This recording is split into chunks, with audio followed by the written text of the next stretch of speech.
আচ্ছা, তো শুরু করা যাক চ্যাপ্টার 3। চ্যাপ্টার 3 থেকে আমাদের অ্যাকচুয়াল টপিক শুরু হচ্ছে, যেটা হচ্ছে মূলত ইন্টেল 8086। এইটাই হচ্ছে আমাদের সিলেবাসের প্রাইমারি অংশ। আমাদের সিলেবাস যেটা কোর্স সিলেবাস, তো এটাই মেইনলি 8086 এর আর্কিটেকচারই শেখাতে বলা হয়েছে, এবং এটা দিয়েই বোঝানো হয়েছে যে কীভাবে মাইক্রোপ্রসেসর কাজ করে। কিন্তু এই নলেজের জন্য যে প্রায়র নলেজগুলো দরকার, সেগুলো আমরা চ্যাপ্টার 1 এবং চ্যাপ্টার 2 তে আলোচনা করে আসছি। এবার আমরা 86 এর ভিতরে আস্তে আস্তে ঢুকবো, এখান থেকে জিনিসপত্র একটু কমপ্লেক্স হবে। এখন আমরা শুরু করব 8086 এর ফিচার দিয়ে, এবং 8086 এর কিছু কম্পোনেন্ট কিভাবে কাজ করে ওইগুলো বুঝতে বুঝতে যাব। অর্থাৎ এক একটা পার্ট ধরে ধরে যে এইটা কিভাবে কাজ করে, এটা কিভাবে বানাইছে, এই কনসেপ্টগুলো আমরা আসলে বুঝতে বুঝতে যাব। এগুলো আমাদের সিলেবাসে আছে। অবশ্যই বই পড়া লাগবে। আমি যেটুকু দেখাবো এটুকু কখনোই এনাফ না। এই স্লাইডগুলো বানানো হচ্ছে শুধুমাত্র কোর্সটাকে গুছায় দেওয়ার জন্য। এই বই না পড়লে কখনোই আসলে জানা সম্ভব না যে এই জিনিস কাজ করবে কিভাবে। অবশ্যই এক একটা টপিক আমার আলোচনা শোনার পরে বইয়ে যে বইটাকে হচ্ছে রেফার করতে হবে, এবং ওইখান থেকে ওই টপিকটা ওইখান থেকে ধারণা নিতে হবে। সবসময় হয়তো আমারও মনে থাকে না যে আমি একটা ভিডিও বানাচ্ছি বা একটা একটা কোর্স লেকচার দিচ্ছি, হয়তো আমারও একটা দুটো জিনিস স্কিপ হয়ে যায়। ওইটা বইতে গেলে ডেফিনেটলি পাওয়া যাবে। এবং অনেক জিনিসগুলো হচ্ছে আমি খুব ওভার দ্য টপ লেভেল আলোচনা করে গেছি, যেটা ইন ডেপথে আরেকটু অ্যানালাইসিস করা আছে বইয়ের ভিতরে। অবশ্যই বইটা পড়তে হবে। বই ছাড়া কোনোভাবে এইগুলোকে অ্যাবজর্ভ করা যাবে না। শুধুমাত্র ভিডিও দিয়ে কোনোভাবেই পসিবল না। অবশ্যই বই পড়ে দেখতে হবে। এটা হাইলি রেকমেন্ডেড। এই চ্যাপ্টার শুরু করার আগে আমি বারবার বলতেছি যে অবশ্যই এই প্রত্যেকটা টপিক পড়ানোর পরে ওটা বই থেকে পড়ে নিয়ে দেন হয়তো সাপ্লিমেন্টারি হিসেবে আরও ইউটিউব ভিডিও সার্চ দিয়ে দেখা যেতে পারে, অথবা আমার ভিডিও বারবার দেখা যেতে পারে। এভাবেই সম্ভব। বিভিন অবশ্যই বইটা পড়তে হবে, এবং হচ্ছে বিভিন্ন জায়গা থেকে ম্যাটেরিয়াল কালেক্ট করা হয়েছে এই স্লাইড বানানোর জন্য। আচ্ছা, আমরা আসি এক এক করে। 8086 হচ্ছে একটা 16 বিটের মাইক্রোপ্রসেসর। অর্থাৎ এটা একসাথে 16 বিট ডেটার যোগ বিয়োগ গুণ ভাগ করতে পারে। 16 বিট ডেটাকে এটা হ্যান্ডেল করতে পারে। হ্যাঁ, এটা একটা 16 বিটের মাইক্রোপ্রসেসর। এটা 16 বিট ডেটাকে যোগ বিয়োগ গুণ ভাগ করতে পারে। আমরা 8085 এর বর্ণনা আগে দেখে আসছি, ওটা হচ্ছে 8 বিট পর্যন্ত ডেটা হ্যান্ডেল করতে পারত। এই পার্টিকুলার মাইক্রোপ্রসেসর পুরো 16 বিটকে হ্যান্ডেল করতে পারে। এইটা HMOS নামে একটা টেকনোলজি দিয়ে তৈরি। কিন্তু এই 8086 এর একটা ভার্সন আছে যেটা লো পাওয়ার মোডে চলে, অর্থাৎ পাওয়ার কনজাম্পশনের জন্য, মানে পাওয়ার লো পাওয়ার ভার্সনের জন্য, অর্থাৎ পাওয়ার কম খরচ করার জন্য একটা ভার্সন বের হয়েছিল, যেটার নাম হচ্ছে 80C86A। এটা এই 8086 এর একটা ভার্সন, এবং এইটা হচ্ছে তোমার HCMOS নামে একটা টেকনোলজি দিয়ে বানানো হয়েছিল যাতে পাওয়ার কম খরচ হয়। কিন্তু আমরা 8086 এ আলোচনা করব। এটা মূলত দেখা গেছে যে 1976 সাল কিংবা 78 সালের দিকে তৈরি হয়। এটা 16 বিটের মাইক্রোপ্রসেসর HMOS টেকনোলজিকে ব্যবহার করে। এটা মূলত 5 মেগাহার্জ, জেনারেল যে 8086 টা ছিল ওটা 5 মেগাহার্জে রান করতো, অর্থাৎ এটার যে ক্লক রেট ওটা 5 মেগাহার্জ। অর্থাৎ এই যে আমরা বলছিলাম যে আমাদের কম্পিউটার একটা নির্দিষ্ট স্পিডে কাজ করে, প্রতি সেকেন্ডে কতগুলো ক্লক পালস ওইখানে পাঠানো হচ্ছে তার উপর ডিপেন্ড করে যে কম্পিউটার স্পিডটা কতখানি হবে। তো এই পার সেকেন্ডে কতগুলো ক্লক পালস জেনারেট হচ্ছে এটা বিভিন্ন রকমের হতে পারে এক একটা মাইক্রোপ্রসেসরের জন্য। 8086 এ একটা ভার্সন ছিল যার ক্লক পালসের সাইজ হচ্ছে 5 মেগাহার্জ। এরকম 80861 এর জন্য হচ্ছে 10 মেগাহার্জ, এবং 80862 এর জন্য হচ্ছে 8 মেগাহার্জ। বিভিন্ন ভার্সন বের হয় বিভিন্ন ধরনের সক্ষমতার জন্য, এক একটা মাইক্রোপ্রসেসরের একটা ভার্সন বের হয়। ইন জেনারেল এটা মোটামুটি 5 মেগাহার্জে কাজ করতো। আচ্ছা, এইবার আমরা বলছি যে এইটার ডেটা হচ্ছে 16 বিটের, এর যে অ্যাড্রেস সেটা হচ্ছে 20 বিটের, অর্থাৎ সর্বোচ্চ 2 টু দি পাওয়ার 20 সংখ্যক লোকেশনকে এই মাইক্রোপ্রসেসর সাপোর্ট দিতে পারে, অর্থাৎ 1 মেগাবাইট। একটা শর্ত আছে, এর মেমোরি সাইজ সবই 16 বিটের, কোনোটাই 20 বিটের না। এর যে মেমোরি অর্থাৎ রেজিস্টার, এই রেজিস্টার এর ভিতরে এ যেখানে যেখানে ভ্যালু রাখে সেগুলো হচ্ছে মোটামুটি 8 বিট 16 বিট সাইজের, 20 বিটের না। মাইক্রোপ্রসেসরটা করে কি, একটা লজিক্যাল অ্যাড্রেস তৈরি করে 16 বিটের, ওইটাই একটা সার্কিটের মাধ্যমে 20 বিটে কনভার্ট হয়, এবং অ্যাকচুয়ালি হার্ডওয়্যারের মেমোরির কোন জায়গাটায় ভ্যালু আছে সেটাকে খুঁজে বের করে। এইটা নিয়ে আমরা বিস্তারিত মেমোরি একটা স্লাইডই আছে ওইখানে বুঝাবো। আপাতত আমরা বুঝি 16 বিটের মাইক্রোপ্রসেসর, 20 বিটের হচ্ছে এটার অ্যাড্রেস সাইজ, অর্থাৎ 20টা তার দিয়ে এটা আমার র্যাম থেকে ডাটা আনতে পারে বা প্রাইমারি মেমোরি থেকে ডাটা আনতে পারে। যেহেতু 20টা বিটকে কাজে লাগাইতে পারে, তার মানে 2 টু দি পাওয়ার 20 অর্থাৎ আমার 1 মেগাবাইট পরিমাণ মেমোরিকে সাপোর্ট দিতে পারে। 1 মেগাবাইটের চেয়ে উপরে যদি আমরা মেমোরির সাথে কানেক্ট করার চেষ্টা করি, ও চিনতে পারবে না। 1 মেগাবাইট পর্যন্ত চিনতে পারবে, কারণ অ্যাড্রেসেবল হচ্ছে মাত্র 1 মেগাবাইট পর্যন্ত। এই হচ্ছে আমার 8086 এর বেসিক ফিচার্স। 8085 আমরা পড়াইছি, তার থেকে কিছুটা উন্নতি হয়েছে। আরেকটা জিনিস হচ্ছে, আমরা যদি 8086 এর দিকে তাকাই, এই মাইক্রোপ্রসেসর এই যে দাঁতগুলো দেখা যাচ্ছে, এগুলোর আমরা বলি পিন। এরকম টোটাল 40টা পিন আছে। এই পিনের মাধ্যমে হচ্ছে মাইক্রোপ্রসেসরটা বাইরের সকল এক্সটার্নাল ডিভাইস, কো প্রসেসর, আইও ডিভাইস এগুলোর সাথে কমিউনিকেট করে। এখানেই ক্লক কানেক্ট হয়, এখানেই একটা পিনে ক্লক কানেক্ট হয়, একটা পিনে হচ্ছে পাওয়ার দেওয়া হয়। কোনটায় পিনে ক্লক হয়, কোনটায় হচ্ছে পাওয়ার হয়, এগুলো নিয়ে আমরা আলোচনা করব আমাদের চ্যাপ্টার 3 এর ভিতরে আছে, অন্যান্য স্লাইডে আমরা আস্তে আস্তে আসবো। আপাতত বেসিক ধারণার জন্য বলি যে এটা সকল এর ভিতরে ট্রানজিস্টার আছে, প্রায় ট্রানজিস্টার আছে একটা হিউজ অ্যামাউন্ট। শুরুর দিকে এতে ছিল প্রায় 29,000 ট্রানজিস্টার। তো এই 29,000 ট্রানজিস্টার এইটার ভিতরে ইন্টিগ্রেট করা হচ্ছে, এখানে যোগ বিয়োগ গুণভাগ হচ্ছে, এবং বাইরের সকল ডিভাইসের সাথে কানেক্ট করার জন্য এই পিনগুলো দেওয়া আছে, যেখানে যার সংখ্যা হচ্ছে 8086 এর 40টা। এইবার 8086 ওই যে আমরা বললাম 5 মেগাহার্জ, এই 5 মেগাহার্জ পরিমাণ হচ্ছে ক্লক পালস বা ক্লক রেট দেওয়ার জন্য একটা এক্সটার্নাল অসিলেটর লাগে। এই হচ্ছে সেই অসিলেটর। এই অসিলেটরের কাজ হচ্ছে একটা ক্লক ফ্রিকোয়েন্সি জেনারেট করে দেওয়া, জেনারেট করে দিয়ে 8086 এর কাছে পাঠিয়ে দেওয়া। এই ক্লক পালসগুলো নিয়েই হচ্ছে 8086 কাজ করে। এইটা যে স্পিডে আসবে 8086 সেই স্পিডে কাজ করবে। একটা শর্ত আছে, এই অসিলেটর যেটা ব্যবহার করা হয় 8086 এর জন্য ইন জেনারেল, সেটা প্রায় 15 মেগাহার্জ পর্যন্ত ক্লক পালস দিতে সক্ষম। এর ক্লক রেট 15 মেগাহার্জ, কিন্তু এই 8086 15 মেগাহার্জে কাজ করতে পারে না। কেন পারে না আমরা বলতেছি।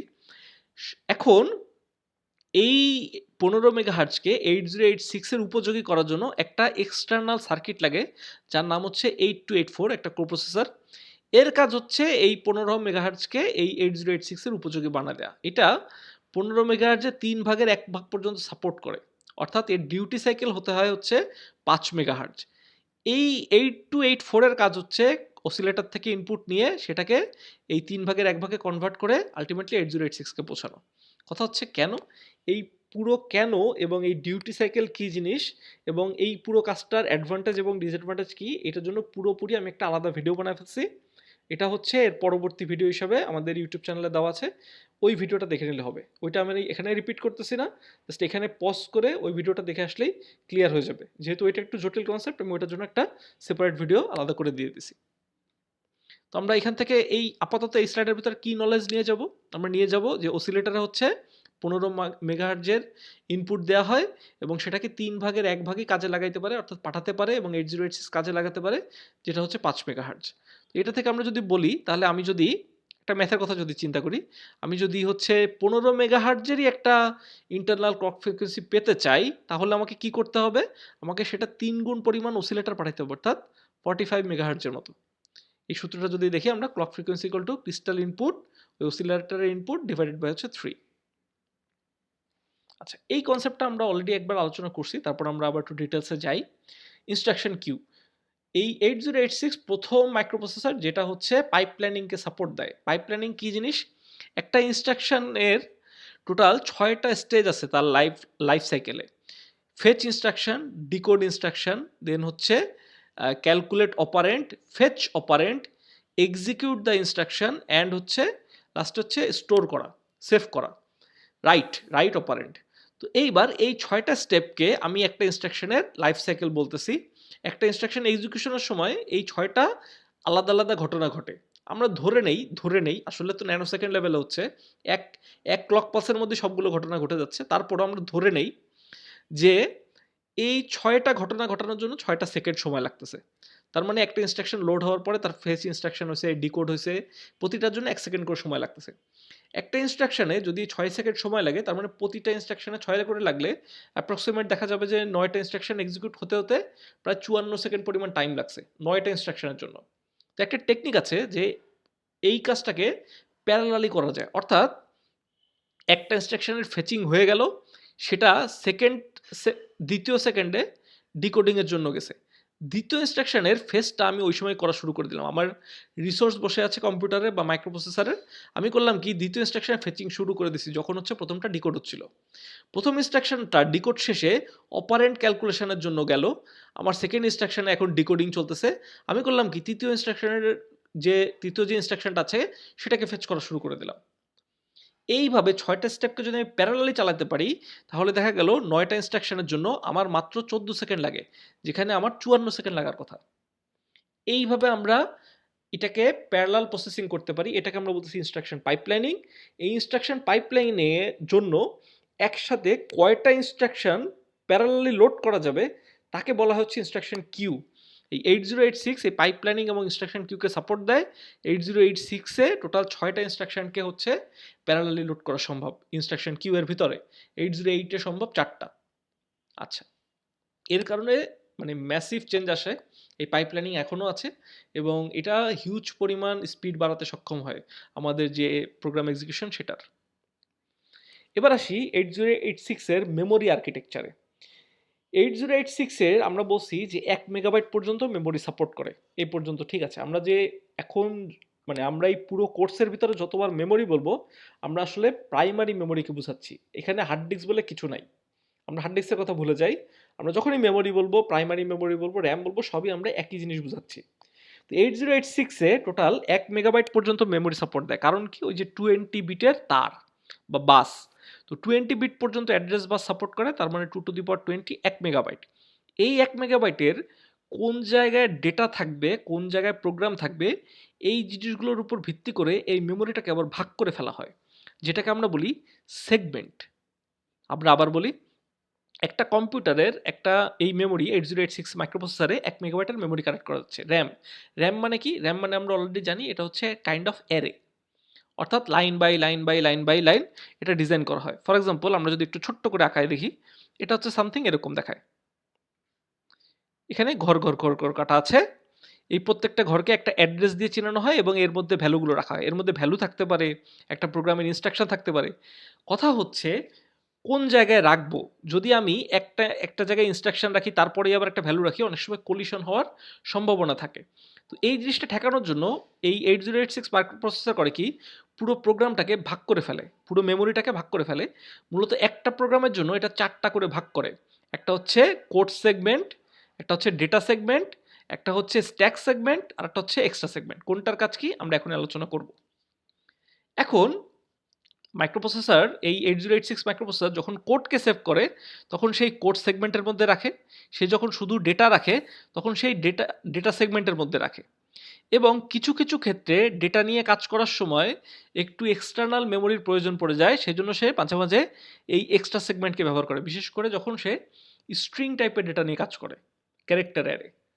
এবং ফাইনালি আমার মাইক্রোপ্রসেসর যখন স্ট্যাক রিলেটেড কোনো কাজ কারবার করে, stack data structure related temporary value রাখার জন্য, কিংবা হচ্ছে ওই যে আমরা বলছিলাম যে ফাংশন বা মেথড কলের সময় আমার কিছু অ্যাড্রেস সেভ করার প্রয়োজন পড়ে, যেটা মাইক্রোপ্রসেসর নিজে থেকে অটোমেটিক্যালি করে, ওইটার জন্য কিছু মেমোরি প্রয়োজন পড়ে। সেজন্য যেটা কাজে লাগানো হয় সেটা হচ্ছে এক্সট্রাক সেগমেন্ট। এখন আমার এই 8086 মাইক্রোপ্রসেসরটা করে কি, এই পুরো মেমোরিটাকে 64 কিলোবাইটের স্লটে স্লটে ভাগ করে ফেলে। 64 কিলোবাইট। এই একটা প্রোগ্রাম রান করব, ধরি আমরা প্রোগ্রাম 1 রান করতেছি, একটা মাইক্রোপ্রসেসর এই প্রোগ্রামটা নিয়ে কাজ করতেছে। এইটার জন্য একটা 64 কিলোবাইটের এক্সট্রা সেগমেন্ট বরাদ্দ হবে, স্ট্যাক সেগমেন্ট বরাদ্দ হবে। এই স্টেটমেন্টের মধ্যে একটা ভুল আছে, আমরা এখনই বলবো সেটা কি। আগে আমরা বুঝি, কোড সেগমেন্টে হচ্ছে 64 কিলোবাইট আছে এবং হচ্ছে আমার ডেটা সেগমেন্টের মধ্যে 64 কিলোবাইট। এরকম একটা মেমোরির 64 কিলোবাইট করে নিয়ে টোটাল 256 কিলোবাইট পর্যন্ত বরাদ্দ হয়ে যায়। এই যে, কিন্তু আমাদের যদি অনেক পরিমাণ ডাটা থাকে তাহলে অনেক সময় আমরা এই ডেটা সেগমেন্ট একটা জায়গায় 2টা বানায় ফেলতে পারি ওই একই প্রোগ্রামের জন্য। অনেকগুলো মাল্টিপল ডেটা সেগমেন্ট হতে পারে। এখন বোঝানোর সুবিধার্থে যেহেতু আমরা আজকে শুরু করতেছি, এইটা ভুলে যাই, আমরা ধরে নেই যে একটা প্রোগ্রামকে মোটামুটি 4টা ভাগে ভাগ করা যায়। এরপর মাইক্রোপ্রসেসর ডিসিশন নেয় যে ঠিক আছে কোডের ইনস্ট্রাকশনগুলো কোথায় রাখবে, কোড সেগমেন্টে রাখবে, ডেটাগুলো সে কোথায় রাখবে, ডেটা সেগমেন্টে রাখবে, স্ট্যাকের জিনিসপত্র, স্ট্যাকের কাজ কারবার করার জন্য একটা মেমোরি সেকশন বরাদ্দ আছে যেখানে সে স্ট্যাকের কাজ কারবার করবে, সেটা হচ্ছে স্ট্যাক সেগমেন্টে। এবং ফাইনালি সেটা হচ্ছে যে যদি কোনো স্পেশাল অপারেশনের কারণে ডেটা বেশি রাখার প্রয়োজন পড়ে, সে এক্সট্রা সেগমেন্টকে কাজে লাগাতে পারে। এখন কথা হচ্ছে, এই যে অ্যাড্রেসগুলা আমরা জানি র্যামের 20 বিট অ্যাড্রেস বিট দিয়ে আমার মেমোরিটাকে অ্যাড্রেসিং করা হয়। এই জন্য 2 টু দি পাওয়ার 20 সংখ্যক হচ্ছে আমি মেমোরিকে অ্যাড্রেসিং করতে পারি। এর মধ্যে 16 কিলোবাইট করে হচ্ছে কাজে লাগে। কিন্তু আমার মাইক্রোপ্রসেসরের ম্যাক্সিমাম রেজিস্টারই হচ্ছে 16 বিট। তখন ও তাহলে আসলে এই এত বড় অ্যাড্রেস কেউ রাখে কি করে? মাইক্রোপ্রসেসর 8086 করে কি, একটা স্পেশাল টেকনিক অ্যাপ্লাই করে। ও সরাসরি 20 বিটের অ্যাড্রেস নিয়ে কাজ করে না। এর কারণ হচ্ছে মাত্র এই 64 কিলোবাইটই ওর মাথা ব্যথা, এই 256 কিলোবাইট এইটাই ওর মাথা ব্যথা। ওর তো হচ্ছে পুরো 1 মেগাবাইট মাথা ব্যথা করার প্রয়োজন পড়তেছে না। ও তো সবসময় একটা প্রোগ্রামের জন্য 256 কিলোবাইট নিয়ে মাথা ব্যথা করতেছে। এই জন্য ও 16 বিট দিয়ে কাজ চালাই দিতে পারে। কি করে? এই প্রতিটা সেগমেন্ট কোন জায়গা থেকে শুরু হলো তার জন্য ও 4টা সেগমেন্ট রেজিস্টার মেনটেন করে। Code segment register, data segment register, stack segment register, extra segment register. অর্থাৎ প্রতিটা সেগমেন্টের শুরু কোন জায়গা থেকে হচ্ছে আলাদা 4টা রেজিস্টারের মধ্যে লোড করে রাখে। মাইক্রোপ্রসেসর করে কি, যখন স্ট্যাক সেগমেন্ট নিয়ে কাজ করে শুধুমাত্র স্ট্যাক পয়েন্টারের ভ্যালুটাকে জেনারেট করে বা এই ভ্যালুটা নিয়ে কাজ করে। এটা একটা 16 বিটের রেজিস্টার, 16 বিটের ভ্যালু অ্যাড্রেস।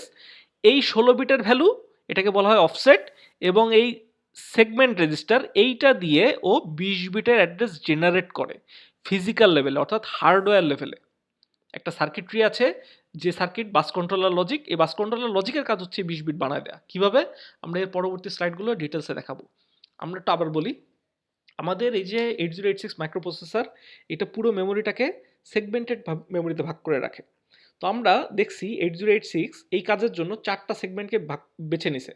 ডেটা সেগমেন্ট, যেখানে ডেটার কাজ কারবার হয়, কোড মানে ডেটার ভ্যালু রাখা হয়। কোড সেগমেন্ট, যেখানে আমরা ইনস্ট্রাকশনগুলো বা সফটওয়্যারটাকে সেভ করি। স্ট্যাক সেগমেন্ট, যেখানে আমরা টেম্পোরারি ভ্যালু রাখি অথবা মাইক্রোপ্রসেসর নিজের কাজের জন্য কিছু অ্যাড্রেসকে রাখে। আবার এক্সট্রা সেগমেন্ট, যেখানেও ডেটা রিলেটেড কাজ কারবার হয়। এই প্রত্যেকটা slot approximate maximum 64 kilobyte, minimum হতে পারে, কম হতে পারে, ম্যাক্সিমাম 64 কিলোবাইট হবে। তাহলে এই 64 কিলোবাইট করে 256 কিলোবাইটের মধ্যে একটা প্রোগ্রামকে 8086 সেভ করে কাজ করায়। তার মানে বাকি যে 1 মেগাবাইটের বাকি অ্যাড্রেসগুলো এট এ টাইম ওটার মাথা ব্যথা থাকে না, ওই বাকি অ্যাড্রেসগুলোর প্রয়োজন ওর পড়ে না। যেহেতু পড়ে না, তাহলে ওই 20 বিটের অ্যাড্রেস কখনোই ওর সরাসরি লাগে না। ও 16 বিট দিয়ে 20 বিটে কনভার্ট করে নিতে পারে। এটার জন্য ও একটা টেকনিক কাজ করে, যে টেকনিকটার নাম হচ্ছে, মানে কাজ হচ্ছে বা স্টাইল হচ্ছে এরকম, যে সে সেগমেন্ট রেজিস্টার নামে আলাদা একটা ভ্যালু মেনটেন করে এবং সেটার সাথে বিভিন্ন রকমের অফসেট বা জেনারেট করা ভ্যালুকে কাজে লাগায় ওই 20 বিটে কনভার্ট করে। এখানে আর একটা ছোট্ট টুইস্ট আছে, আমরা এর পরে যে স্লাইডে এই জিনিসটা আলোচনা করবো সেখানে দেখাবো যে এই অ্যাড্রেসটা আসলে কিভাবে জেনারেট হয়। এখানে একটা শিফটিংয়ের ব্যাপার স্যাপার আছে, দেখাবো। আপাতত আমাদের মাথা ওইখানে ভারী করার দরকার নেই। আমরা বুঝি যে আমাদের 4টা সেগমেন্ট রেজিস্টার থাকে, সেখানে আমাদের প্রত্যেকটা সেগমেন্টের শুরুর যে ভ্যালুটা ওইটা আমরা সেভ করে রেখে দেই। এবং মাইক্রোপ্রসেসর ধরো বললো যে কোড সেগমেন্টের আমার এখন 5 নাম্বার ভ্যালুটা লাগবে, তাহলে ও 5 জেনারেট করে পাঠায়। আমার কোড সেগমেন্ট ধরো 20 নাম্বার লোকেশন থেকে শুরু, এটা আগেই আছে। এই দুইটার যোগ করে হচ্ছে একটা অ্যাড্রেস জেনারেট করা হয়, যেটা আসলে র্যামের ফিজিক্যাল মেমোরিকে বোঝায়। আর মাইক্রোপ্রসেসর যেটা জেনারেট করছে ওইটার আসলে কোনো ভ্যালিডিটি নেই, ওটা হচ্ছে লজিক্যাল অ্যাড্রেস, লজিক দিয়ে তৈরি করা আছে। এটাকে ফিজিক্যালে কনভার্ট করতে হয়, যেটা করে হচ্ছে ওই যে তোমার হচ্ছে বাস কন্ট্রোলার লজিক, যে হচ্ছে আসলে 20 বিট জেনারেট করে দেয়। এখন কিভাবে করে? মাইক্রোপ্রসেসর এই টেম্পোরারি যে রিলেটিভ অ্যাড্রেস এটাকে জেনারেট করে দেয়। এটা যে যুক্ত হয় কার সাথে? যে সেগমেন্ট নিয়ে কাজ হচ্ছে সেই সেগমেন্টের যে শুরুর যে ভ্যালু ওইটার সাথে। এটা কোথায় পাওয়া যাবে? ওই সেগমেন্টের করসপন্ডিং যে রেজিস্টারটা আছে, যে 4টা রেজিস্টার স্পেশালি সেভ করা থাকে, ওই 4টা রেজিস্টার গেলেই এর স্টার্টিং ভ্যালুগুলো খুঁজে পাওয়া যাবে।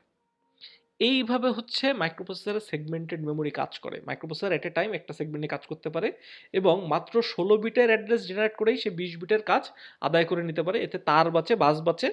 এই ধরনের হয় এগুলো। খুব মাইক্রোপ্রসেসরের শুরুর দিকে 8086-এ এগুলো খুব ট্রিভিয়াল পর্যায়ে ছিল, এক একটা করে কনসেপ্ট কেবল আসতেছে। এই জন্য এগুলো একটু কমপ্লেক্স হয়ে গেছে এবং তখন ওই যে লিমিটেশন অনেক বেশি ছিল, জিনিসপত্রের দাম বিবেচনা করে অনেক জায়গায় স্যাক্রিফাইস করতে হয়েছে। আমরা তো বলতে পারতাম যে কেন মাইক্রোপ্রসেসর নিজেরা 20 বিট বানায় নিল না, কেন 20 বিটের রেজিস্টার নিয়ে সে কাজ করলো না, তাহলে তো এই ট্রান্সফার লজিকের দরকারই পড়তো না। কিন্তু ওই সময়কার এই কনস্ট্যান্টগুলো বিবেচনা করে এই ধরনের মেকানিজম ডিজাইন করা হয়েছে। তো আমরা দেখলাম যে 8086 হচ্ছে পুরো মেমোরিকে ভাগে ভাগে ভাগ করে ফেলে প্রতিটা প্রোগ্রামের জন্য। এখন একটা প্রোগ্রাম দেখা যাচ্ছে 256 কিলোবাইট দখল করে আছে। এই 8086 এই সুবিধার কারণে, যেহেতু একটা ফুল 1 মেগাবাইটকেই একটা প্রোগ্রাম ব্যবহার করতেছে না, এজন্য ও করে কি, ও প্যারালালি এখানে আরো প্রোগ্রামকে এই র্যামের নিচে, ধরো এই 4টা সেগমেন্ট একটার জন্য, তাহলে এই নিচে আরো 4টা সেগমেন্ট নিয়ে আরেকটা প্রোগ্রামের জন্য লোড করতে পারে। অর্থাৎ অন্য প্রোগ্রামকেও ও সুযোগ দিতে পারে এবং প্যারালালি টাইম শেয়ার করে, ধরো প্রথম প্রোগ্রামটা 10 মিলি সেকেন্ড রান করলো, তারপরের প্রোগ্রামটা 10 মিলি সেকেন্ড রান করলো, এইভাবে টাইম শেয়ার করে ও প্যারালালি এক্সিকিউট করতে পারে। এটা 8086 এর একটা বড় একটা ফিচার, যেটা যে সেগমেন্টেড মেমোরির কারণে অ্যাচিভ করা সম্ভব হয়েছে। আমি মোটামুটি ডিটেলসে বললাম, এটা একটা গুগল সার্চেও বেরো আসবে, অথবা এই লিঙ্কে গেলে আরও এই আমি যেগুলো বললাম এইগুলো এই লিঙ্কে আসলে পাওয়া যাবে এই ডিটেলসে। তো অ্যাডভান্টেজগুলো কী কী, এই যে অনেকগুলো অ্যাডভান্টেজ আছে, যে তোমার টাইম শেয়ারিং করা যায়, বা হচ্ছে এটা তোমার হচ্ছে ওই যে একটার সাথে আরেকটা যাতে একটা, মানে ধরো কোড সেগমেন্টের একটা ইনস্ট্রাকশনের লাইন, ওইটা যাতে হচ্ছে ডেটা সেগমেন্টের সাথে কোলাইড না করে যায়, বা কনফিউজ যাতে না হয়ে যায় মাইক্রোপ্রসেসর যে কোনটা ডেটা কোনটা ইনস্ট্রাকশন, এই জিনিসগুলোতে হচ্ছে এই ডেটা সেগমেন্ট প্রচুর পরিমাণে সাহায্য করে। তো মেমোরি সেগমেন্টেশন হচ্ছে 1 মেগাবাইট মেমোরি, কিন্তু তার প্রত্যেকটা প্রোগ্রামের জন্য 4টা করে 64 কিলোবাইট, ম্যাক্সিমাম 64 কিলোবাইটের সেগমেন্ট হিসাবে লোড করা হয়। মেমোরি সেগমেন্টেশন আবার দুই রকম হতে পারে, ওভারল্যাপিং এবং নন ওভারল্যাপিং। দেখা যাচ্ছে যে মেমোরি বাঁচানোর জন্য কোনো একটা সেগমেন্টে শিওর যে এটা হচ্ছে 64 কিলোবাইট লাগবে না, তো ওইটাকে ওইটা একটা সামান্য পরিমাণ নিয়ে পরের সেগমেন্টটা দেখা যায় ওই 64 কিলোবাইটের আগেই শুরু করে, শেষ হওয়ার আগেই শুরু করে দেওয়া যায়। তাতে কি হয়, মেমোরি বাঁচে এবং একই সাথে হচ্ছে তোমার এফিসিয়েন্টলি ইউজ করা সম্ভব হয়। তো এই কনসেপ্টের উপর ভিত্তি করে দুই রকম হয়, যে যদি তুমি এমন আর্কিটেকচার তৈরি করো যেখানে হচ্ছে 64 কিলোবাইটের পুরো সেগমেন্ট ব্যবহার না করে, যেটা লাগবে না, দেখা যাচ্ছে যে তোমার স্ট্যাক লাগবে মাত্র কয়েক বাইট, তাহলে তোমার 64 কিলোবাইট নেওয়া তো দরকার নেই। তো তুমি স্ট্যাকের জন্য অল্প বরাদ্দ করলা এবং বাকিটা ওই অল্প বরাদ্দের পর থেকে শুরু করে দিলা, এটাকে বলা হচ্ছে ওভারল্যাপিং। আর একটা হচ্ছে যে না, তুমি সবগুলোর জন্য 64 কিলোবাইট মানে 64 কিলোবাইটই নিবা, তো এবং ওইটার পরেই হচ্ছে পরেরটা শুরু করবা, সেটা হচ্ছে নন ওভারল্যাপিং। আচ্ছা, এই যে আমরা বললাম যে সেগমেন্টেড মেমোরিকে কিভাবে অ্যাক্সেস করে, তো আমরা একটু আবার বুঝাই। সাপোজ ধরো এটা হচ্ছে আমার র্যাম,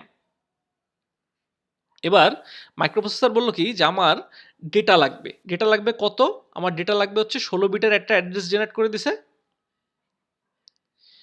বললো যে এই 16 বিটের একটা অ্যাড্রেস দিছি, এখানে একটা ভ্যালু আছে 55, এই 55 ভ্যালুটা লাগবে। আর এই 55 ভ্যালুটা কত নাম্বার অ্যাড্রেসে আছে হচ্ছে 100 নম্বর লোকেশনে। 100 নম্বর, এটা হচ্ছে লোকেশন লক। এই 100 নম্বর লোকেশন কিন্তু র্যামের আসলে 100 নম্বর লোকেশন না। কেন? কারণ এটা হচ্ছে লজিক্যাল অ্যাড্রেস, 16 বিটের লজিক্যাল অ্যাড্রেস। এটা র্যামের 20 বিটের ফিজিক্যাল অ্যাড্রেসে কত, ওইটা আরেকটা সিস্টেমে পাওয়া যাবে। কি সিস্টেমে, আমরা এর পরের স্লাইডে দেখাবো। আপাতত জাস্ট জেনে রাখি, এই 100কে আমার এখন 20 বিটের ফিজিক্যালে কনভার্ট করতে হবে। এই 100 নাম্বারটা আমি যখন জেনারেট করি, বা মাইক্রোপ্রসেসর যখন জেনারেট করে, তখন সে কিছু রেজিস্টারকে কাজে লাগায়, যেগুলোকে আমরা বলি অফসেট রেজিস্টার। যেখান থেকে ওই সেগমেন্টটা শুরু হয়েছে, ওইটা হচ্ছে 4টা বেসিক সেগমেন্ট রেজিস্টার, যার নাম আমরা অলরেডি দেখে আসছি, এক্সট্রা, কোড, স্ট্যাক এবং ডেটা। এবার ওর ভিতরে প্রতিটা সেগমেন্টের ভিতরে কোন লোকেশনের ভ্যালু আনতে হবে, সেটার জন্য যে রেজিস্টারগুলোকে কাজে লাগানো হয় তাকে আমরা বলি অফসেট। কোড সেগমেন্টের জন্য এই অফসেট রেজিস্টারের নাম হচ্ছে আইপি বা ইনস্ট্রাকশন পয়েন্টার। ডেটা সেগমেন্টের জন্য হচ্ছে বিএক্স বা ওটার নাম হচ্ছে ডেটা রেজিস্টার, এবং হচ্ছে ডেস্টিনেশন ইন্ডেক্স রেজিস্টার অথবা সোর্স ইন্ডেক্স রেজিস্টার। এই ডেটা সেগমেন্টের কাজ করার জন্য যেসব অফসেট লাগে তার নাম হচ্ছে বেজ, দেন ডেস্টিনেশন ইন্ডেক্স এবং সোর্স ইন্ডেক্স। স্ট্যাক সেগমেন্টের জন্য আমার যে অফসেটগুলো কাজে লাগে তার একটার নাম হচ্ছে স্ট্যাক পয়েন্টার, আর একটার নাম হচ্ছে বেস পয়েন্টার। কি জিনিস আমরা একটু সংক্ষেপে বলি। আমি একটা স্ট্যাক তৈরি করলাম।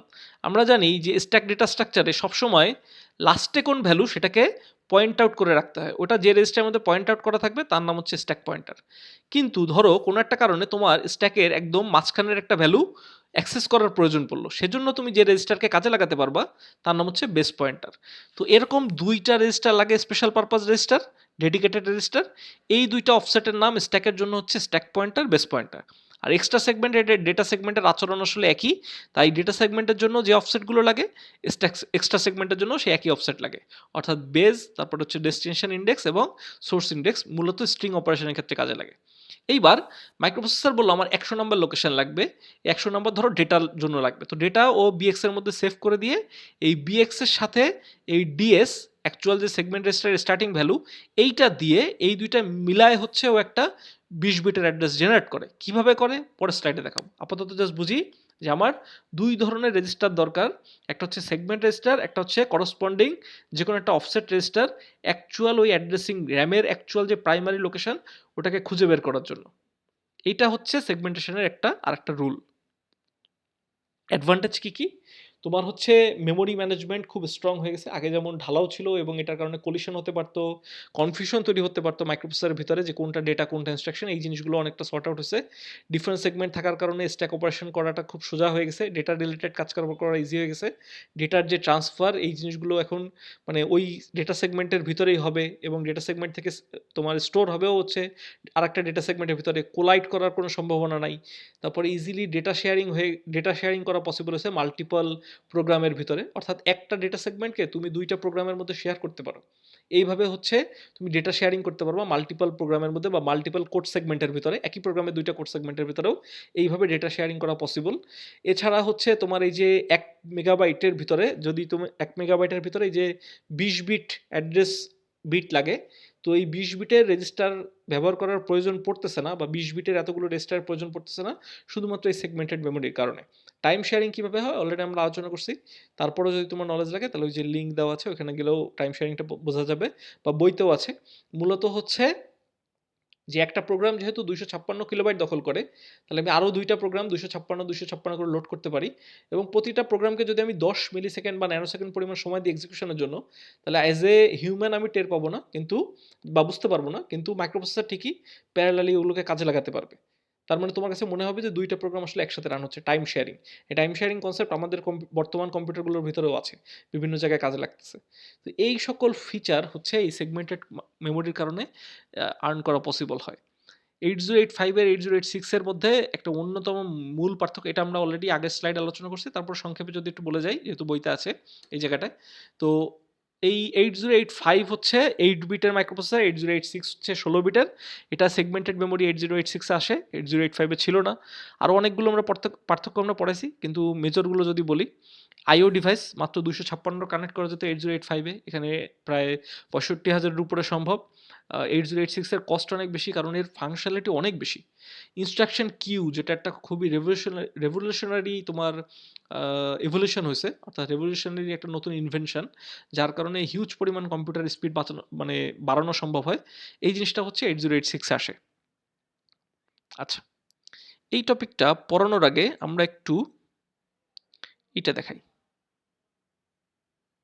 এইটা আমরা পুরোনো টপিকটা দেখাবো, আগে একটু স্লাইডটা পড়াই কারণ এটা ওই টপিকগুলোর সাথে রেলিভেন্ট। এইমাত্র আমরা যে সেগমেন্টেড মেমোরির যত কিছু বুঝালাম ওইটার সাথে রেলিভেন্ট, তাই আমরা এটা একটু পড়ায় যাব, দেন আমরা হচ্ছে ব্যাক করে আমরা আবার আসবো, এটা বোঝা যাবে এখন কি জিনিস। তো সাপোজ ধরো ওই যে আমরা বললাম যে মাইক্রোপ্রসেসর করলো কি, একটা লোকেশন জেনারেট করলো যেটার ভ্যালু হচ্ছে 100, অর্থাৎ মাইক্রোপ্রসেসর এখন কাজ কারবার করতেছে, যোগ বিয়োগ করতেছে, ওর হঠাৎ করে 100 নাম্বার লোকেশনের দরকার পড়ছে। এই 100 র্যামের 100 না, র্যামের 100 না, এটা হচ্ছে ডেটা সেগমেন্ট থেকে শুরু করে 100। তাহলে ডেটা সেগমেন্ট যদি 1000 নাম্বার লোকেশন থেকে শুরু হয়, তার মানে কি এটা হচ্ছে আসলে 1100 নাম্বার লোকেশনকে চেয়ে পাঠাইছে। আমার কথা হচ্ছে কি বোঝা যাচ্ছে?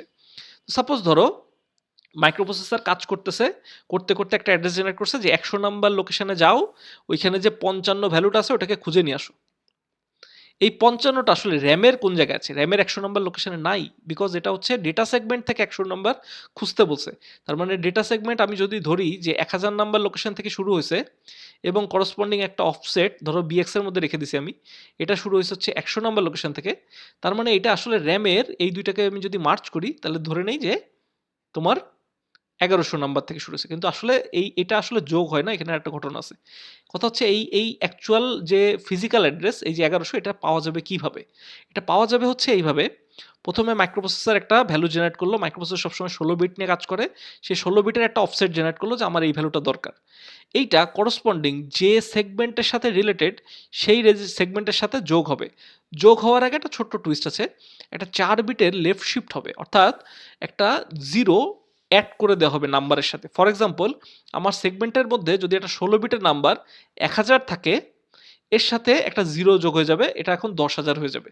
এই 0টা নতুন অ্যাড হয়েছে, তার সাথে হচ্ছে আমি 100 যোগ করব, তাহলে অ্যাকচুয়ালি র্যামের যে অ্যাকচুয়াল লোকেশন আমি যেটা খুঁজতেছে আমার মাইক্রোপ্রসেসর, ওইটাকে খুঁজে পাওয়া যাবে। এইটা হচ্ছে আমার ফিজিক্যাল অ্যাড্রেস।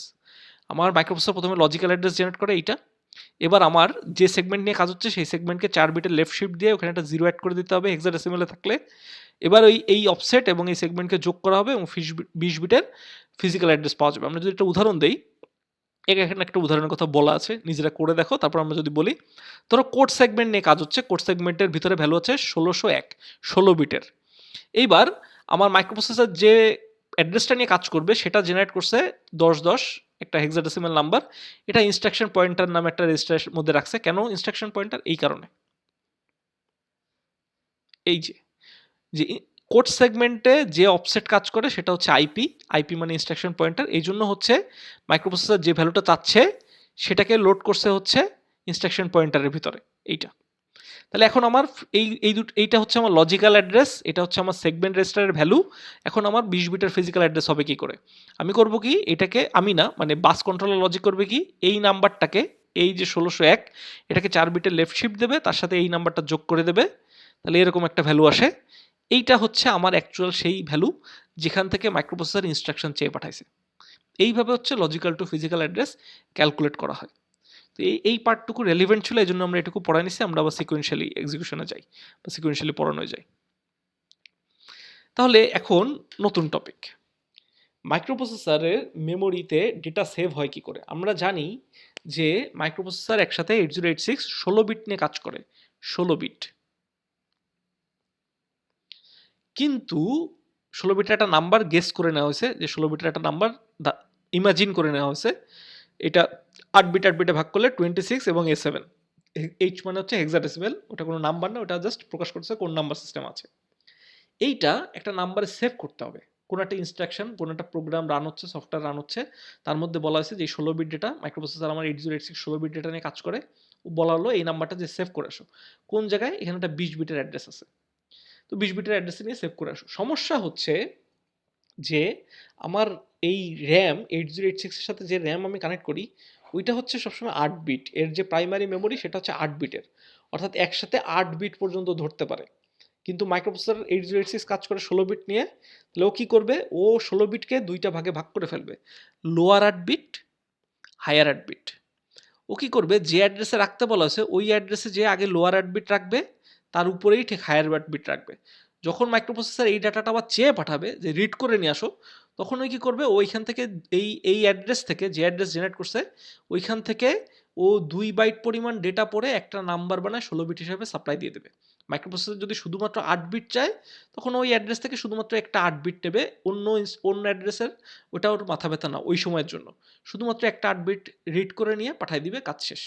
কিন্তু মাইক্রোপ্রসেসর যদি 16 বিট ডাটা চায় তাহলে সে মেমোরি থেকে পরপর দুইটা অ্যাক্সেস করে, দুইটা ভ্যালুকে অ্যাক্সেস করে একটা নাম্বার বানায় পাস করাই দেবে। এইভাবে হচ্ছে 8086 এর প্রাইমারি মেমোরির মধ্যে ডেটা সেভ হয়। কিন্তু একটা কমপ্লিকেশন আছে। কমপ্লিকেশনটা কি? এটা কমপ্লিকেশনটা হচ্ছে এই 8086 সবসময় ইভেন অ্যাড্রেস থেকে ডেটা পড়ে।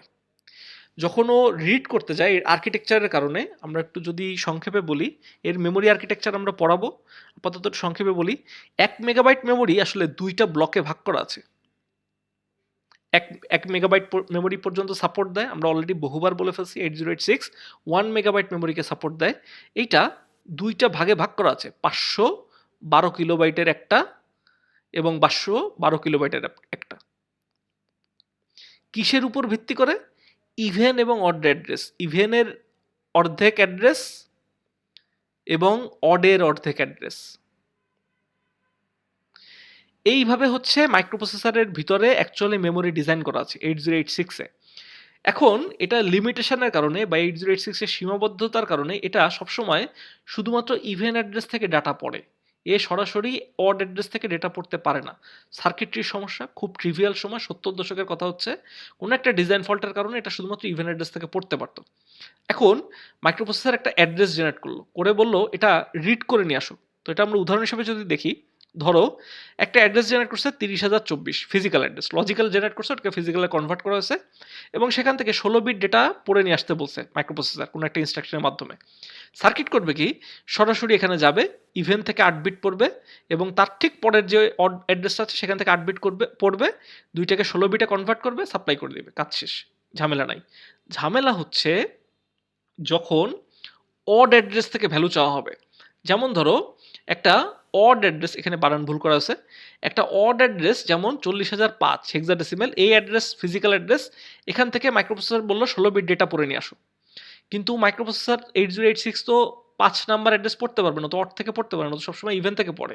তখন কি করতে হবে, 40,004 এবং 40,005 থেকে 16 বিট ডাটা বের হবে, 40,006 এবং 40,007 থেকে 16 বিট ডাটা বের হবে। এর প্রথম 8 বিটকে নষ্ট করে ফেলবে, এই পরের 16 বিটের লাস্টের 8 বিটকে ও ডিসকার্ড বা ডিলেট করে ফেলবে এবং মাঝখানে যে 16 বিট, এই 16 বিট রিড করবে, তারপরে সে মাইক্রোপ্রসেসরকে সাপ্লাই দিবে। অর্থাৎ অড অ্যাড্রেসের কোনো 16 বিটের নাম্বার যদি মাইক্রোপ্রসেসর 8086 এর প্রয়োজন পড়ে, এর জন্য সবসময় 2টা অ্যাক্সেস লাগে, এক অ্যাক্সেসে পড়তে পারে না। কিন্তু যদি ইভেন অ্যাড্রেস হয় তাহলে 8 বিট 16 বিট যাই চাক না কেন, তাহলে সে এক অ্যাক্সেসে পড়বে। আচ্ছা, যদি মাইক্রোপ্রসেসর এমন কিছু হয় যে 8 বিটের একটা ডেটা চেয়ে পাঠাইছে অড অ্যাড্রেস থেকে, তাহলে ইভেন আর অড পড়ে শুধুমাত্র ইভেন্টকে ডিসকার্ড করবে, একটা অ্যাক্সেসেই পসিবল। এই হচ্ছে অ্যাক্সেসিং স্ট্র্যাটেজি আমাদের 8086 এর মেমোরি থেকে। আচ্ছা, 8086 এবং 8088 এর পার্থক্য কি? 8086 এর একটা ভার্সন হচ্ছে 8088। তো সব যদি আমি পড়াই তাহলে তোমরা করবা কি? তার জন্য হচ্ছে একটা গুগল সার্চ দিয়ে পড়তে হবে, অথবা এই যে আমি একটা লিঙ্কও দিয়ে দিছি। মূলত 8088 হচ্ছে 8 বিটের একটা ভার্সন। কিছু পাওয়ার কনজাম্পশন এবং কিছু বেসিক রিলেটেড কিছু হচ্ছে স্ট্রাকচার রিলেটেডের কারণে এই দুটো পার্থক্য আছে। তো এটা একটু দেখে নিও, জাস্ট ডিফারেন্সগুলো, আমি আর রিপিট করতেছি না। এইগুলো হচ্ছে মূল পার্থক্য। 8088 হচ্ছে 8 বিটের, 8086 হচ্ছে 16 বিটের। এটা হচ্ছে দুইটা ভাগে থাকে। 8086 হচ্ছে এই যে 500 কিলোবাইট করে দুইটা, এগুলোকে এই যে আমরা যে উদাহরণটা দিলাম, একটু দেখি আমরা এইটা, এগুলোর বলা হচ্ছে মেমোরি ব্যাংক। এই 500 কিলোবাইটের একটা মেমোরি ব্যাংক এবং 500 কিলোবাইটের একটা অড মেমোরি ব্যাংক। এই মেমোরি ব্যাংক হচ্ছে এই 8086 এর জন্য দুইটা, 8088 এ পুরোটাই একটা 1 মেগাবাইটের মেমোরি ব্যাংক হিসেবে থাকে, অর্থাৎ কোনো আলাদা থাকে না। যেহেতু এটা আলাদা থাকে না, তাই এটার একটা পিন কম লাগে। এটা বিএইচই নামে একটা পিন 8088 এ লাগে না। এই পিনটা 8088 এর নাম হচ্ছে এসএসও বা স্ট্যাটাস আউটপুট। পিন ডিসক্রিপশন আমরা এই চ্যাপ্টারের মধ্যেই একটা অন্য একটা স্লাইডে পড়াবো। আপাতত শুধু জানি যে যেহেতু মেমোরি ব্যাংক হচ্ছে একটাই, এই জন্য বিএইচই নামে একটা পিনের দরকার পড়ে না 8088 এর। এই 8088 এ এই বিএইচই পিনটাই কনভার্ট হয়ে স্ট্যাটাস আউটপুট নামে তোমার হচ্ছে আছে, ওই পিন হিসাবে আছে। এ একসাথে 8 বিট 16 বিট ডেটা পড়তে পারে, কিন্তু এই 8088 16 বিট ডেটা একবারে পড়তে পারে না, 8 বিটই পড়তে পারে। এছাড়া এই পাওয়ার রিলেটেড, পাওয়ার কনজাম্পশন রিলেটেড কিছু পার্থক্য আছে এবং এটা হচ্ছে সর্বোচ্চ 4টা ইনস্ট্রাকশন কিউকে একসাথে সাপোর্ট দেয়, যেখানে 8086 একসাথে পাইপলাইনে 6টা ইনস্ট্রাকশন কিউকে সাপোর্ট দিতে পারে। এইগুলোই হচ্ছে পার্থক্য। 8086 এর দুইটা অপারেটিং মোড আছে, একটা হচ্ছে ইউনিপ্রসেসর মোড, একটা হচ্ছে মাল্টিপ্রসেসর মোড। ইউনিপ্রসেসর মোড হচ্ছে যখন মাইক্রোপ্রসেসর একাই কাজ করতেছে, আর কিছু নাই, মাইক্রোপ্রসেসর নিজে কাজ করতেছে, সবকিছু যত রকমের যোগ বিয়োগ গুণ ভাগ বা যত রকমের সাপোর্টিং কমিউনিকেশন সব ও নিজেই করতেছে, এটাকে বলা হয় মিনিমাম মোড বা ইউনিপ্রসেসর মোড। আরেকটা আছে, যদি তুমি বাইরে থেকে কোনো কো প্রসেসর কানেক্ট করো, তখন এই কে বাসকে এখন অ্যাক্সেস করবে, বাইরের ডিভাইস কিভাবে বাসকে কানেক্ট করবে এবং বাইরের ডিভাইসে কিভাবে ডেটা যাবে, এই জিনিসগুলো হ্যান্ডেল করার জন্য আবার কিছু সার্কিটরির এক্সট্রা প্রয়োজন পড়ে, এগুলোকে কানেক্ট করার প্রয়োজন পড়ে কিছু পিনের মাধ্যমে, মূলত 8টা পিনের মাধ্যমে। ওইটাকে আমরা বলি হচ্ছে মাল্টিপ্রসেসর মোড। এই জিনিসগুলো যখন এই জিনিসগুলো আসবে তখন আমরা ডিটেলসে পড়াবো। আপাতত শুধু আমরা জেনে রাখি যে হ্যাঁ, এই রকম দুইটা মোড আছে। ডিটেলস আমরা এর পার্টিকুলার যখন এই সংশ্লিষ্ট পিনগুলো পড়াবো তখন আমরা বলবো যে আসলে এগুলো কি বোঝায়। এই মাল্টিপ্রসেসর মোড বা ম্যাক্সিমাম মোডে যেহেতু বাইরের থেকে কো প্রসেসরগুলো আসে, তাই বাসের অ্যাক্সেস হ্যান্ডেল করার জন্য, তারের যে অ্যাক্সেস এইগুলোকে হ্যান্ডেল করার জন্য বা এই ফাংশনালিটিগুলো প্রদান করার জন্য একটা এক্সট্রা সার্কিটরি লাগে, যার নাম হচ্ছে 8288 বাস কন্ট্রোলার।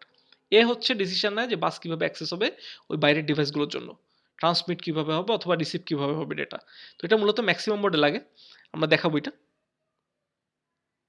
আচ্ছা, এই হচ্ছে আমার মোটামুটি 8086 এর একটা আর্কিটেকচার, মানে একটা ওভারভিউ। তো এটা একটা খুব rough overview, over the top. আমরা একটা 8086 এর পুরো আর্কিটেকচারটাকে দুই ভাগে ভাগ করতে পারি। একটা হচ্ছে বিআইইউ বা বাস ইন্টারফেস ইউনিট, আর একটা হচ্ছে এক্সিকিউশন ইউনিট ইইউ।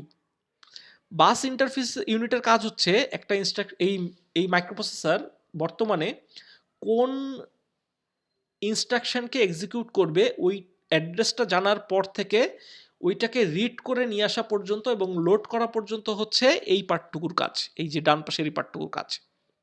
আমি ধরে নিলাম যে র্যামের 300 নাম্বার লোকেশনের ইনস্ট্রাকশন এখন এক্সিকিউশনে যাবে। এই 300 নাম্বার এক্সিকিউশন এই ইনস্ট্রাকশন এটা তো লজিক্যাল অ্যাড্রেস, এটাকে ফিজিক্যাল করার জন্য হচ্ছে আমাদের এই জিনিসগুলো লাগবে, অফসেট ভ্যালু। এই অফসেট ভ্যালুর সাথে এই সেগমেন্ট রেজিস্টারগুলো যোগ করে, এই যে উপরে সেগমেন্ট রেজিস্টারগুলো যোগ করে 20 বিটের ফিজিক্যাল অ্যাড্রেস তৈরি করা হবে। এই বাস কন্ট্রোল লজিক এই 20 বিটের অ্যাড্রেসটাকে জেনারেট করবে এবং সে ওই ইনস্ট্রাকশনটাকে এনে লোড করে এই ইনস্ট্রাকশন কিউ এর মধ্যে বসায় দিবে। এই পার্টটুকু, এই যে ইনস্ট্রাকশন এক্সিকিউশনের প্রথম ফেজ, এই পার্টটুকুর কাজ হচ্ছে এই বিআইইউ বা বাস ইন্টারফেস ইউনিটের। বোঝা যাচ্ছে? এর মধ্যে আমাদের এই যে code segment, data segment, stack segment, extra segment যেগুলো লাগে সেগুলো তো লাগবেই। এইবার এইখান থেকে এক একটা করে ফার্স্ট কাম ফার্স্ট সার্ভ, অর্থাৎ প্রথম যে ইনস্ট্রাকশনটা লোড করা হয়েছে ওইটা প্রথম এক্সিকিউশনে যাবে। এই এক্সিকিউশন ইউনিটের কাজ হচ্ছে ওইটাকে এক্সিকিউট করা। ওই এখান থেকে ইনস্ট্রাকশন নিবে, সেটাকে ডিকোড করে বুঝবে যে কোন টাইপের ইনস্ট্রাকশন আসছে, যোগ করতে বসে না গুণ করতে বসে, সেই অনুযায়ী অ্যারিথমেটিক লজিক ইউনিটে পারফর্ম করবে। কিন্তু অ্যারিথমেটিক লজিক ইউনিটে কিছু সাপোর্ট লাগে। কি সাপোর্ট লাগে? কিছু অপারেন্ড লাগে। এই অপারেন্ড আবার হচ্ছে বাস ইন্টারফেস ইউনিট ওকে এনে দেবে। অর্থাৎ ওই যে কোন মেমোরির সাথে এখন যোগ বিয়োগ গুণ ভাগ হবে সেটা এই বাস ইন্টারফেস ইউনিট এনে আবার প্রোভাইড করবে। অ্যারিথমেটিক লজিক ইউনিট ওই ভ্যালুটাকে নেবে, যদি কোনো রেজিস্টারের প্রয়োজন পড়ে যোগ বিয়োগের সময় সেই রেজিস্টারের ভ্যালুটাকে নেবে। এটাও এই আমাদের এক্সিকিউশন ইউনিটের ভিতরেই আছে। এই এক্সিকিউশন ইউনিটের ভিতরে জেনারেল পারপাস রেজিস্টারগুলো, এগুলো কি আমরা এখনই আলোচনায় যাব। এই জেনারেল পারপাস রেজিস্টারগুলো, তারপরে হচ্ছে এই তোমার ডেডিকেটেড যে রেজিস্টার আছে কয়েকটা, স্ট্যাক পয়েন্টার, বেস পয়েন্টার, তারপরে সোর্স ইন্ডেক্স, ডেস্টিনেশন ইন্ডেক্স, এগুলোকে কাজে লাগায় হচ্ছে সে বিভিন্ন রকম ভ্যালু নিয়ে এখানে আলটিমেটলি যোগ বিয়োগটা পারফর্ম করবে। এছাড়া সে আরও কিছু টেম্পোরারি রেজিস্টার বা হচ্ছে ফ্ল্যাগ রেজিস্টারকে কাজে লাগায় বিভিন্ন রকম স্ট্যাটাস জেনারেট করার জন্য। তার মানে বিআইইউ হচ্ছে মূলত হচ্ছে ফেচিংয়ের কাজ কারবার করে, সেটা অপারেন্ট হতে পারে, ইনস্ট্রাকশন হতে পারে। আর এক্সিকিউশন ইউনিট মূলত হচ্ছে ওই ইনস্ট্রাকশনটাকে বুঝে সেখান থেকে হচ্ছে আলটিমেটলি ওই কাজটাকে পারফর্ম করে, যে তাকে কি যোগ বিয়োগ গুণভাগ করতে বলা হয়েছে, ইনপুট আউটপুট নিতে বলা হয়েছে। এই হচ্ছে মোটামুটি একটা 8086 এর আর্কিটেকচারের ওভারভিউ।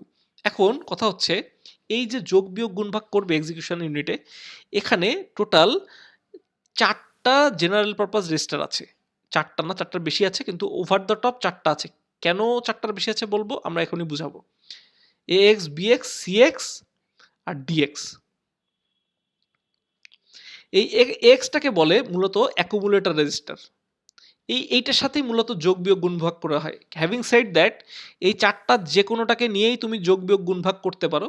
গুণ ভাগের জন্য আবার শর্ত আছে, কিন্তু যোগ বিয়োগ তুমি 4টার যে কোনোটাকে নিয়ে করতে পারো। কিন্তু ডেডিকেটেডলি নাম দেওয়া হয়েছিল যে তুমি যোগ বিয়োগের জন্য হচ্ছে অ্যাকুমুলেটর রেজিস্টারটাকে ব্যবহার করবা, এক্সকে। বিএক্স এর কাজ হচ্ছে মূলত বিভিন্ন ডেটা অ্যাক্সেসের সময় কিছু ভ্যালু রাখা, বা বিএক্স এর অন্য পারপাসও আছে। এটাকে মূলত বলা হয় হচ্ছে বেজ রেজিস্টার। এটার নাম হচ্ছে অ্যাকচুয়ালি বেজ রেজিস্টার। এটাও একটা type of general purpose register. এটা মূলত মেমোরি রেফারেন্স বা মেমোরির, ধরো তুমি একটা মেমোরিকে অ্যাড্রেসকে হচ্ছে রেজিস্টারের মধ্যে লোড করতে চাচ্ছ, এইটা হচ্ছে বিএক্স এর মাধ্যমে করা হয়। এটা হচ্ছে 8085 এর এইচএল যে রেজিস্টারটা ছিল তারই একটা ভার্সন। মূলত অ্যাড্রেস নিয়ে যেসব কাজ কারবার সেটার জন্য এই বিএক্সকে বরাদ্দ রাখা হয়। লুপ রিলেটেড কাজ কারবার করার সময় কাউন্টার প্রয়োজন পড়ে, অর্থাৎ ওই যে লুপ এক এক করে বাড়বে, এই ধরনের কাউন্টারের কাজ কারবার করার জন্য একটা রেজিস্টার বরাদ্দ আছে যেটার নাম কাউন্টার, সেটা হচ্ছে সিএক্স। এবং আরেকটা রেজিস্টার আছে যেটার নাম হচ্ছে ডিএক্স। এটার কাজ হচ্ছে অনেকটা ওই ডেটা রিলেটেড অ্যাকুমুলেটরের মতোই। মূলত গুণ করার পরে ধরো একটা 8 বিট দুইটা নাম্বার গুণ হয়েছে, তাহলে এটা কি 16 বিটের হয়ে গেছে, বা 16 বিট নাম্বার গুণ হয়েছে, তাহলে কি এটা কি 32 বিট হয়ে গেছে। তাহলে 32 বিট কি কোনো একটা রেজিস্টারে ধরে না, দুইটা রেজিস্টারে রাখতে হবে, তখন হচ্ছে এই ডিএক্সকে ব্যবহার করা হয়। এরকম মাল্টিপ্লিকেশন, ডিভিশন সহ কিছু ইনস্ট্রাকশনের এক্সিকিউশনের ক্ষেত্রে যখন এক্সট্রা এরকম আরও রেজিস্টার প্রয়োজন পড়ে যায়, মূলত ওই উদ্দেশ্যেই ডিএক্স রাখা। তবে এর যে কোনো রেজিস্টারই যে কোনো পারপাসে ব্যবহার করা যেতে পারে। মানে শুধুমাত্র যে তুমি যোগের জন্য শুধুমাত্র এক্সই ব্যবহার করতে হবে, ডিএক্স ব্যবহার করবে না, বা কাউন্টার হিসেবে তুমি বিএক্সকে বানাতে পারবে না, এরকম কোনো নিয়ম নাই। তুমি চাইলে বিএক্সকেও কাউন্টার হিসেবে ব্যবহার করতে পারবো যদি লজিক ঠিকভাবে লেখো, সরাসরি লুপকে ব্যবহার না করে। ওগুলো আমরা দেখাবো আর কি। তাহলে এই হচ্ছে আমার টোটাল 4টা জেনারেল পারপাস, কিন্তু আসলে 4টা জেনারেল পারপাস না, এগুলো সবই হচ্ছে 16 বিট।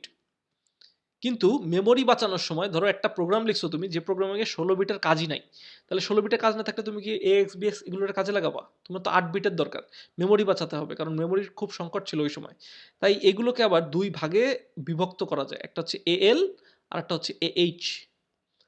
অর্থাৎ এএক্স এর লোয়ার বিট এবং এএক্স এর higher bit. Similarly BL BH, CL CH এবং ডিএল ডিএইচ, এই কটাও পসিবল। প্রত্যেকটা রেজিস্টারের হাইয়ার বিট এবং লোয়ার বিটকে আলাদাভাবে ইনস্ট্রাকশনের ভেতরে ব্যবহার করা যায়। তুমি যদি একটা জায়গায় শিওর থাকো যে আমি যে ইনস্ট্রাকশনটা এখন লিখবো বা যে কাজটা করব সেটা মাত্র 8 বিট নিয়েই কাজ করবে, তাহলে তুমি এই ভাঙা ভাঙা এই অর্ধেক যে রেজিস্টারগুলো সেগুলোকে ব্যবহার করতে পারো। এইগুলো হচ্ছে আমার জেনারেল পারপাস রেজিস্টার। এছাড়া আমার কিছু স্পেশাল পারপাস আছে, এগুলোর সাথে আমরা অলরেডি কিছুটা পরিচিত হয়েছি আগে।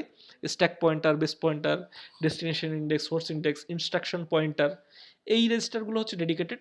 Stack, code segment, data segment এগুলো সবই 16 বিটের এবং সবই হচ্ছে ডেডিকেটেড রেজিস্টার। এইমাত্র যে কথাগুলো বললাম এগুলো এখানে আছে। বিআইইউ এবং ইইউ এর পার্থক্য কি, কোনটা কোন কাজে লাগে, পারপাসটা কি, কিভাবে কাজ করে, অবশ্যই বই পড়তে হবে। Logical to physical address calculation আমরা অলরেডি দেখাই ফেলছি, এইভাবে ক্যালকুলেট হয় যে আমার কম্পিউটার হচ্ছে মূলত একটা লজিক্যাল অ্যাড্রেসকে জেনারেট করে। এই লজিক্যাল অ্যাড্রেসকে আমি ফিজিক্যালে কনভার্ট করতে পারি। কিভাবে পারি? আমি হচ্ছে ফিজিক্যাল অ্যাড্রেস যেটা মানে লজিক্যাল অ্যাড্রেস যেটা থাকবে সেটাকে নিয়ে অফসেট রেজিস্টারের মধ্যে রাখবো এবং করসপন্ডিং যে সেগমেন্ট রেজিস্টারটা আছে সেটাকে নিয়ে আমি 4 বিটের একটা লেফট শিট দিব, তার সাথে আমি অফসেট যোগ করে দিব। তাহলে আমার 20 বিটের অ্যাকচুয়াল অ্যাড্রেস পাওয়া যাবে, যেটা আসলে র্যামের লোকেশনকে প্রকাশ করে। আর এই আগের যে এই তিনটা হচ্ছে র্যামের সরাসরি অ্যাড্রেসকে প্রকাশ করে না, মূলত হচ্ছে সেটাকে লজিক্যাল স্টেপে রাখা হয় মাত্র। Okay fine. তাহলে এই ছিল আমাদের প্রথম যে স্লাইডটা চ্যাপ্টার 3 এর, এটা শেষ হলো। তো আমরা মোটামুটি বুঝালাম। হ্যাভিং সেড দ্যাট, অবশ্যই এটা বই পড়তে হবে, কারণ আমি যেগুলো বলছি এগুলো হচ্ছে ওভার দ্য টপ ব্যাখ্যা, কিন্তু এই করসপন্ডিং বুঝতে গেলে, যেমন আমি এএক্স বিএক্স এর যে কাজগুলো বলছি, এছাড়াও এক্স বিএক্স এর আরও কাজ আছে, এগুলো বইতে গেলে পাওয়া যাবে। প্রতিটা আর্কিটেকচার কিভাবে কাজ করে, 20 বিটের জেনারেট করার কিছু উদাহরণ, সেগমেন্টগুলো কিভাবে অ্যাড করা হয়, এই জিনিসগুলোর বর্ণনা ব্যাখ্যা অবশ্যই বই থেকে পড়তে হবে। এছাড়া 8086 এর আর্কিটেকচারে আরও কিছু ডিটেলস, তারপর মেমোরি অ্যাক্সেসিং, এই জিনিসগুলো পার্থক্য, 8088 এর সাথে পার্থক্য, এগুলো অবশ্যই বই ফলো করতে হবে। বই ফলো না করলে খুব মুশকিল আর কি, মানে শুধুমাত্র স্লাইড এবং ভিডিওর উপর ভরসা করাটা ঠিক হবে না, অবশ্যই বই পড়লে অ্যাকচুয়াল নলেজটা গ্যাদার করা সম্ভব। ঠিক আছে, দেখা হচ্ছে নেক্সট ভিডিওতে।